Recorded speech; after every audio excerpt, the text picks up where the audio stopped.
সামাজিক যোগাযোগ মাধ্যমে Trump is dead hashtag trending হওয়ার পর মার্কিন প্রেসিডেন্ট ডোনাল্ড ট্রাম্প নিজেই গুজব উড়িয়ে দিয়েছেন।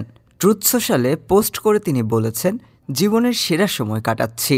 গুজব বাড়ে হোয়াইট হাউসের ফাঁকা সময়সূচি প্রকাশিত হওয়ার পর, যখন ট্রাম্পকে কয়েকদিন জনসম্মুখে দেখা যায়নি। তবে গত সপ্তাহে গলফ খেলার ছবি শেয়ার করে ট্রাম্প তার স্বাস্থ্যের বিষয়ে প্রশ্ন উড়িয়ে দিয়েছেন, যদিও কিছু ব্যবহারকারী ছবিটাকেও ভুয়া দাবি করেছেন।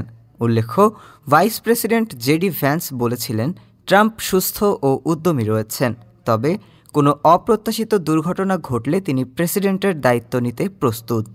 হোয়াইট হাউস জানিয়েছে ৭৯ বছর বয়সী ট্রাম্প দীর্ঘদিন ধরে শিরার রোগে ভুগছেন, যার কারণে পা ফুলে যায়, কিন্তু তিনি নিয়মিত কাজ করছেন এবং জনগণের জন্য কাজ চালিয়ে যাচ্ছেন। ডেস্ক রিপোর্ট, আজ বার্তা।